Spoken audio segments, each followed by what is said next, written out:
Le 25 mars, vers midi, le roi Faisal était assassiné par un de ses neveux. Cette nouvelle a plongé le pays dans la consternation et l'inquiétude. Le meurtrier, âgé de 24 ans, était rentré récemment des États-Unis où il venait de terminer ses études universitaires. Il était connu pour ses idées farouchement pro-palestiniennes et l'on sait qu'il reprochait à son oncle son attitude trop modérée. Était-ce le mobile de son crime? Personne ne peut sérieusement répondre aujourd'hui. En Occident, la politique de Faisal était considérée comme un facteur de modération dans la poudrière du Moyen-Orient. À l'intérieur, il avait su assurer l'équilibre entre les provinces les plus importantes et les tribus les plus influentes. Son habileté politique lui avait permis de jouer les unes contre les autres les tendances progressistes et les forces les plus réactionnaires. Finalement, en fin tacticien, il a permis à son peuple de sauter du Moyen-Âge à la deuxième moitié du XXe siècle en préservant la monarchie absolue. Le jour de l'enterrement, dans le principal parc public de Riyad, des tentes ont été dressées pour recevoir les délégations étrangères. Les principaux chefs des États arabes sont venus saluer la dépouille de celui qui a été depuis la mort de Nasser l'un des principaux leaders du monde arabe. Anwar el-Sadat a été le premier chef d'État à atterrir à Riyad. Depuis 1972, le rapprochement de l'Égypte et de l'Arabie saoudite a profondément modifié l'échiquier du Moyen-Orient. C'est Faisal qui a poussé Sadat à renvoyer les conseillers militaires soviétiques. En contrepartie, l'Arabie saoudite a payé de nombreuses factures d'armement pour l'Égypte. Autre leader du monde arabe, Wari Boumedienne. On sait que les liens entre le président algérien et le roi Faisal se sont particulièrement affermis depuis la guerre d'octobre.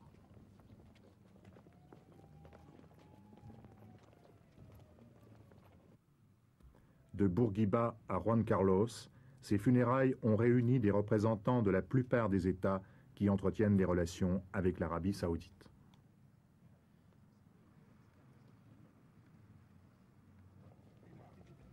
L'arrivée simultanée du président Assad de Syrie et du roi Hussein n'est pas passée inaperçue. Le président Assad n'a pas oublié que s'il a pu renouveler et augmenter le potentiel militaire de son armée, c'est grâce aux subsides de l'Arabie saoudite.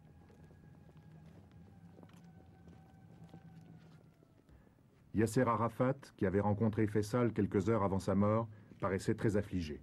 Rappelons que l'OLP, l'Organisation de libération de la Palestine, était principalement financée par Faisal. L'Afrique noire musulmane était aussi présente aux funérailles en la personne du président soudanais Numeri et du très célèbre chef d'État ougandais Idi Amin Dada. Plusieurs délégations ne sont pas parvenues à temps pour les funérailles. C'est le cas de la délégation des États-Unis dirigée par Nelson Rockefeller.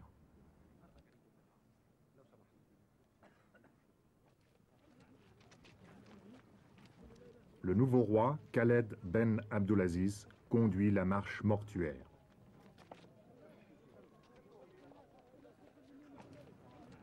Les obsèques du roi Faisal se sont déroulées avec beaucoup de simplicité, dans un silence empreint d'un très grand respect pour celui qui était à la fois un chef spirituel et un chef d'État.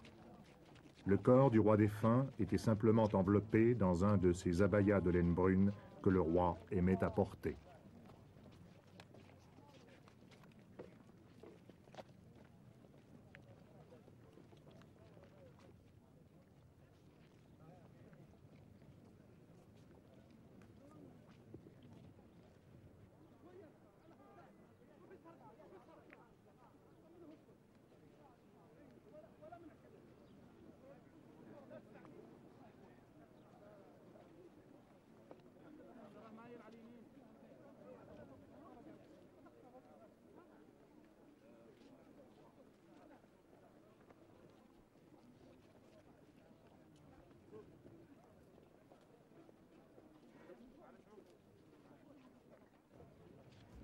Accourus en toute hâte des autres villes du royaume et même des oasis les plus éloignées, les Saoudiens sont venus en masse rendre un ultime hommage à leur roi. On a estimé à plus d'1 million le nombre de personnes qui ont suivi les obsèques.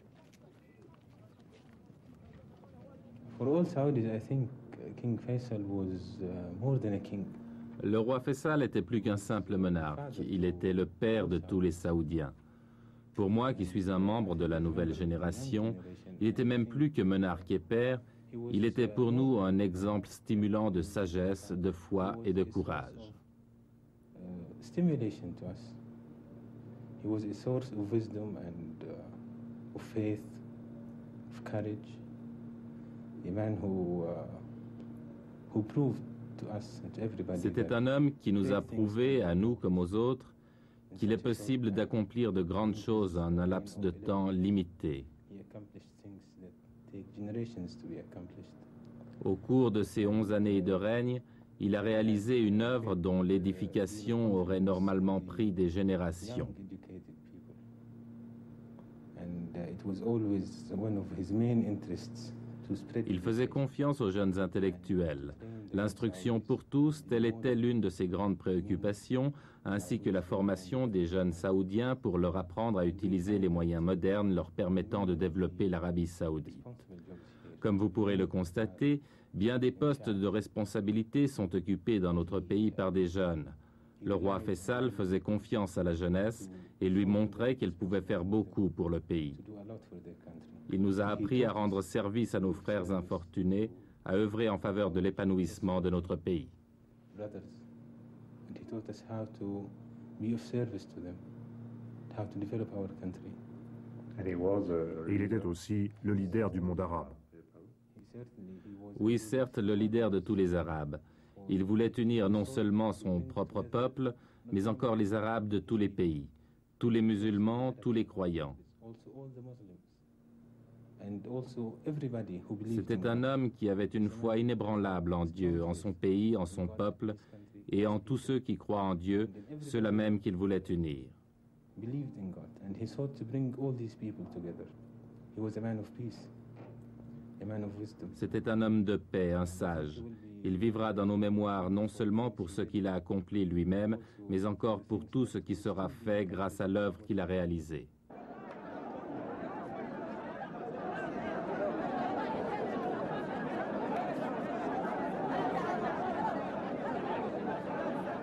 Lors de la cérémonie d'intronisation du nouveau roi, des milliers de Saoudiens ont l'espoir de voir et de toucher celui qui va désormais incarner le destin du pays.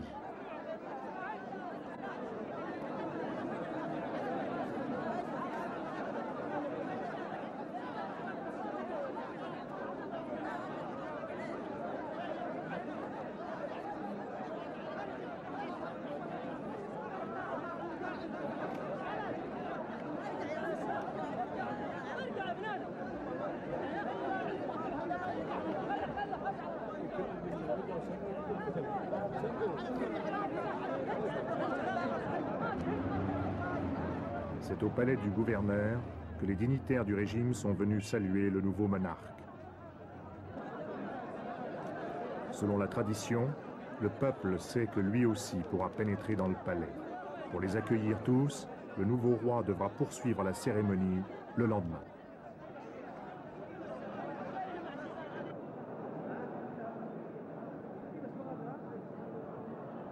À l'intérieur du palais, outre la présence des représentants de la famille royale et des patriarches des plus importantes familles de commerçants du pays, on remarque les chefs de tribus de toutes les régions de l'Arabie.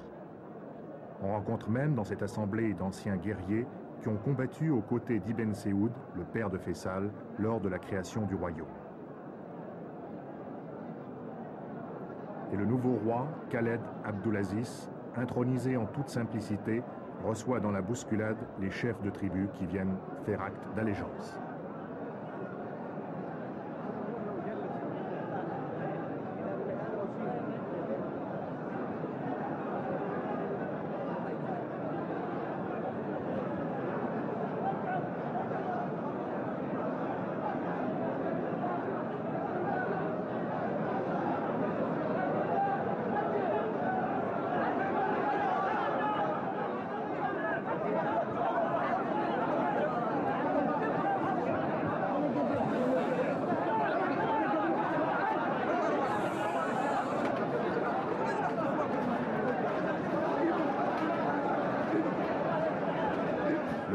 est secondé par son frère, la tête recouverte d'un kéfier à carreaux rouge et blanc.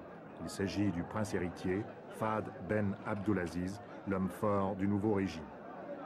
Tous les moyens d'information du pays ont réservé dans leurs notes biographiques autant de place au prince héritier qu'au nouveau roi. C'est pourquoi l'on a parlé d'un royaume désormais bicéphale.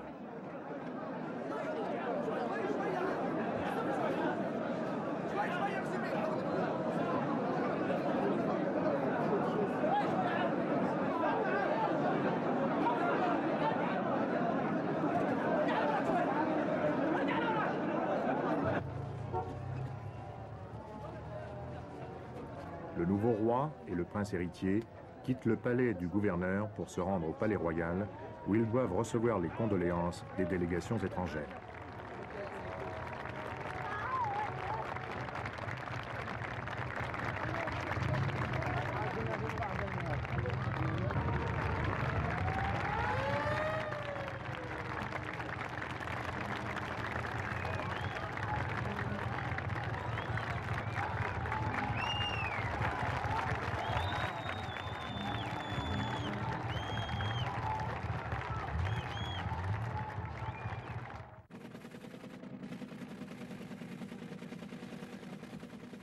Troisième producteur de pétrole du monde derrière les États-Unis et l'Union soviétique, l'Arabie saoudite est le premier exportateur d'or noir.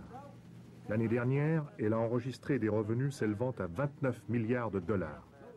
Et les 4/5 du pétrole saoudien passent par cette salle de distribution pour être stockés puis chargés sur tankers. L'Arabie saoudite détient encore un autre record, celui des plus grandes réserves de pétrole du monde, soit 1/4 des réserves de la planète.